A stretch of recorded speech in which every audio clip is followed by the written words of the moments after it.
بسم اللہ الرحمن الرحیم الحمدللہ رب العالمین والصلاة والسلام علی سید الانبیاء والمرسلین سیدنا و مولانا محمد وعلی آلہ و اصحابہ و اطرتہ اجمعین۔ معزز سامعین و ناظرین، السلام علیکم ورحمۃ اللہ وبرکاتہ۔ آج میں جو سلسلہ ہم نے ساتھ شروع کر رکھا ہے کہ صحابہ کرام رضوان اللہ تعالیٰ علیہ مجمعین میں سے ہم کچھ صحابہ کا ذکر کرتے ہیں اور پھر ان صحابہ کی زندگی کے وہ خاص پہلو جس میں ان کو شہرت نصیب ہوئی، وہ مہارت جو انہوں نے سیکھی اور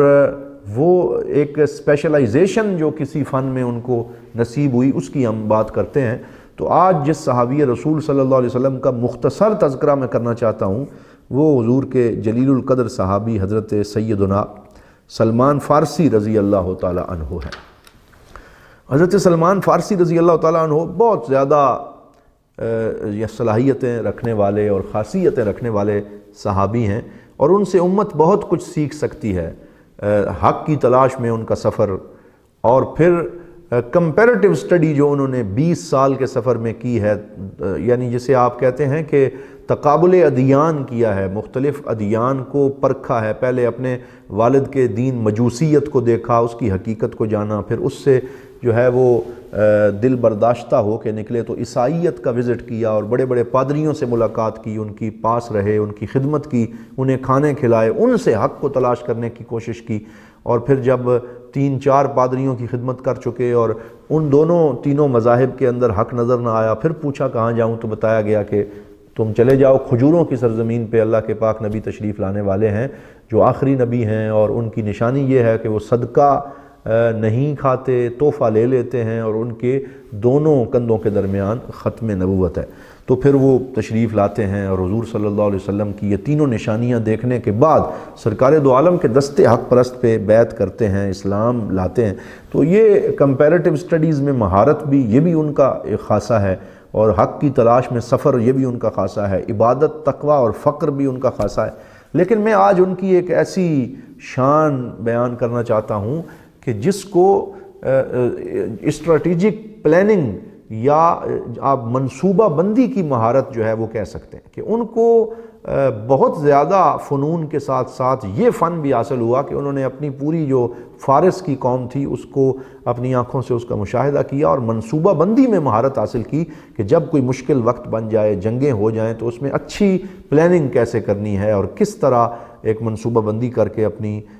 مختلف ٹرکس کے ذریعے اپنی فوج کو مضبوط کیسے کیا جاتا ہے، یہ اللہ تعالیٰ نے ان کو شان عطا فرمائی۔ اور غزوہ خندق میں انہوں نے بڑا جاندار کردار ادا کیا، جبکہ سارے کے سارے دشمنان اسلام جمع ہو کے آ گئے اور مدینے پہ حلہ بول دیا اور مدینہ پاک کی ریاست کو ختم کرنے وہ آ گئے کہ جڑ سے وہ کھیڑ پھینکیں گے۔ تو حضور صلی اللہ علیہ وسلم نے مشورہ کیا کہ کیا کیا جائے۔ تو حضرت سلمان فارسی رضی اللہ تعالیٰ عنہ پہلے پورے مدینہ پاک کا ایک جو ہے وہ پورا جائزہ لیا اور اس کے جغرافیے کا جائزہ لیا اور دیکھا کہ مدینہ پاک کہاں پر واقع ہے۔ پھر سرکار سے عرض کرنے لگے، یا رسول اللہ، مدینہ پاک میں ایک طرف باغات ہیں کھجوروں کے، وہاں سے انٹری کا کوئی راستہ نہیں، اور دو طرف پہاڑ ہی پہاڑ ہیں، صرف ایک سائیڈ جو ہے وہ سائیڈ جو ہے وہ خالی ہے، جہاں میدان ہے، جہاں سے دشمن آ سکتا ہے اور اس سے آمنا سامنا ہو سکتا ہے۔ تو میں تو یہ مشورہ دیتا ہوں کہ ہمارے پاس ایران کے اندر یا فارس میں جب ایسے ہوتا تھا تو ہم خندق کھودتے تھے، تو خندق کھود دی جائے۔ تو حضور صلی اللہ علیہ وسلم نے ان کے اس مشورے پر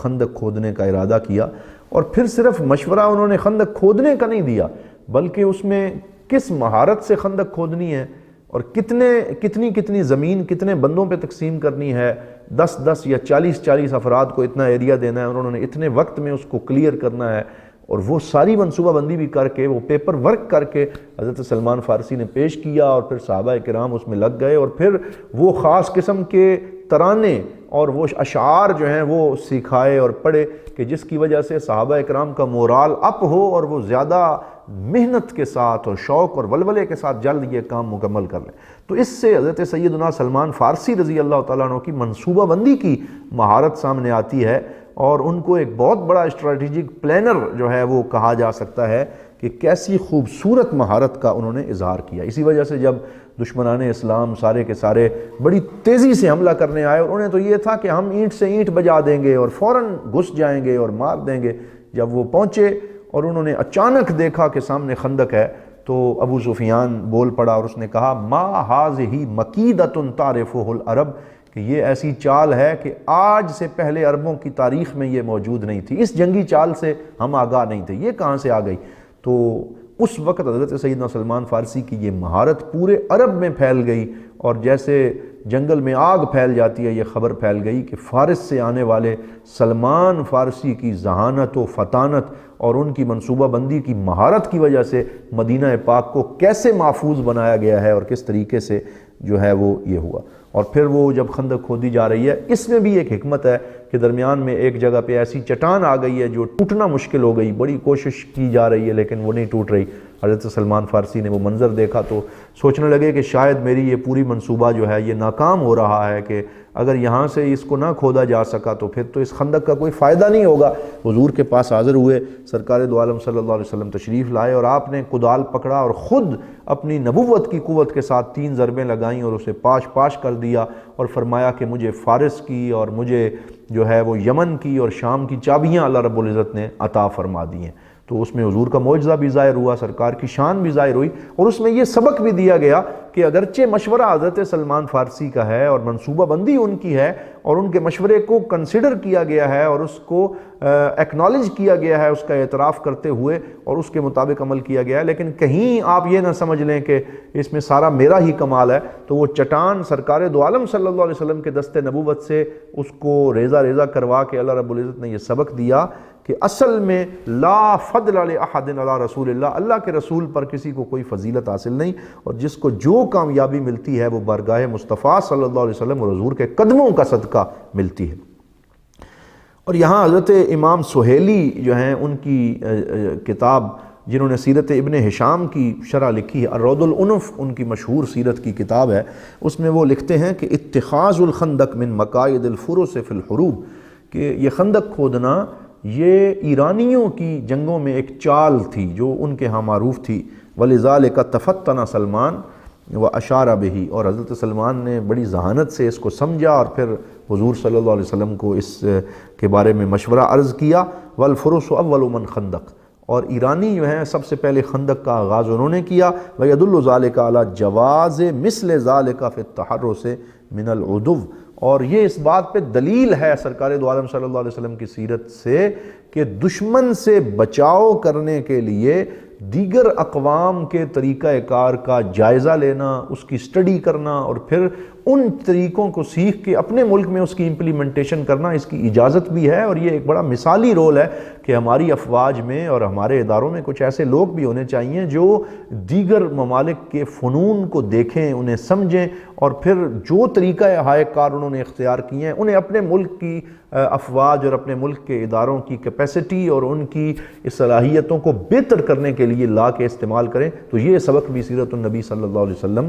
میں دیا گیا کہ مومن صرف اپنی چار دیواری اور ذات میں بند نہیں ہوتا بلکہ وہ ارد گرد کی اقوام سے بھی سبق سیکھتا ہے۔ حضرت امام سید عبد الحی قطانی، آپ بہت بڑے ولی اور عالم دین رحمۃ اللہ تعالیٰ علیہ فرماتے ہیں وفی ھذا اعظم دلالۃ، اس میں بہت بڑی دلیل ہے کہ علی ان الممالک والدول التي لا تنسج على منوال ما يجاورها من الممالک فيما يتخذونه من الآلات الحربیہ والتراتیب العسکریہ والانظمۃ العلمیہ والعملیۃ الصناعیہ والزراعیہ، کہ اس میں یہ سبق موجود ہے کہ وہ ممالک اور وہ اسٹیٹس اور وہ جو ریاستیں ہیں جو اپنے ارد گرد کے پڑوس ممالک کے فنون حرب اور ان کے آلات حرب اور ان کی جو جنگی حکمت عملی ہے اس کی سٹڈی نہیں کرتے اور اس سے سبق حاصل نہیں کرتے، اور ان کی صنعتی اور زراعتی جو کیپیسٹی اور پیداوار اور ان کی جو مہارتیں ہیں ان کا جائزہ لے کر خود اس کے مطابق تیاری نہیں کرتے۔ یوشک ان تکون ھذہ الامۃ غنیمۃ لہم، تو پھر وہ ممالک دوسرے ممالک کے ہاتھ میں مال غنیمت بن جاتے ہیں اور کمزور ہو کے شکست کھا جاتے ہیں، ولو بعد حین، اگرچہ تھوڑے عرصے کے بعد ہی کیوں نہ ہو۔ فحال نبینا الکریم صلی اللہ علیہ وسلم، ہمارے نبی پاک صلی اللہ علیہ وسلم کی شان یہ ہے، کان یقضی باخذہ الاحسن والانفع فی کل باب، کہ حضور صلی اللہ علیہ وسلم ہر باب میں سب سے احسن اور انفع نفع مند طریقہ اختیار کرنے کی بات کرتے تھے، اور حضور فرماتے تھے من قاتل فلیقاتل کما یقاتل، کہ کہ جو جنگ کرنا چاہتا ہے وہ ایسے جنگ کرے جیسے جنگ کی جاتی ہے، یعنی اس میں تمام جنگی ٹیکنیکس اور تمام جنگی حکمت عملی اور جو حربیں ہیں ان کو آزمائے اور ان کو اپنے کام میں لے کے آئے، تب جا کے اسے یہ نصیب ہوگا۔ تو حضرت سلمان فارسی رضی اللہ تعالیٰ عنہ کا یہ عظیم کردار ہے، اور آپ تو مجوس اور فارس سے آئے تھے اور کوئی آپ کی شناخت نہیں تھی، لیکن پھر جب مسلمانوں نے آپ کے اندر یہ مہارت دیکھی اور آپ کی یہ شان دیکھی تو پھر جو مدینے کے انصاری تھے وہ کہنے لگے سلمان و منا، کہ سلمان ہمارے ہیں، اور مکے کے مہاجر کہنے لگے سلمان و منا، کہ سلمان ہمارے ہیں، سب انہیں سینے سے لگانے لگے۔ تو حضور صلی اللہ علیہ وسلم نے انہیں سب سے بڑا ستارہ امتیاز عطا فرمایا، سب سے بڑا ایوارڈ عطا فرمایا۔ سرکار نے فرمایا آپس میں جھگڑا نہ کرو، سلمان و منا اہل البیت، سلمان تو میری اہل بیت میں سے ہے۔ تو حضور صلی اللہ علیہ وسلم نے ان کو عظیم شان عطا فرمائی۔ تو یہاں اس صحابی رسول جلیل القدر حضور کے عاشق حضرت سلمان فارسی کی یہ جو ایک منصوبہ بندی اور پلاننگ کے حوالے سے یہ شان ظاہر ہوتی ہے، اس سے ہمیں یہ سبق سیکھنا چاہیے کہ مسلمان کو عبادت میں، زہد و تقوی میں، ورع میں، اور اپنی دیگر جو تقوی کے اندر کمالات ہیں ان کے ساتھ ساتھ اس کے اندر یہ علم اور یہ شان بھی ہونی چاہیے کہ وہ اپنے ارد گرد کے حالات پہ نظر رکھے اور اپنے ملک کی کامیابی کے لیے اچھی حکمت عملی پیش کرے۔ تو یہ بھی ایک اچھے مسلمان کی علامت ہے۔ اللہ رب العزت عمل کی توفیق عطا فرمائے۔ والسلام علیکم ورحمۃ اللہ وبرکاتہ۔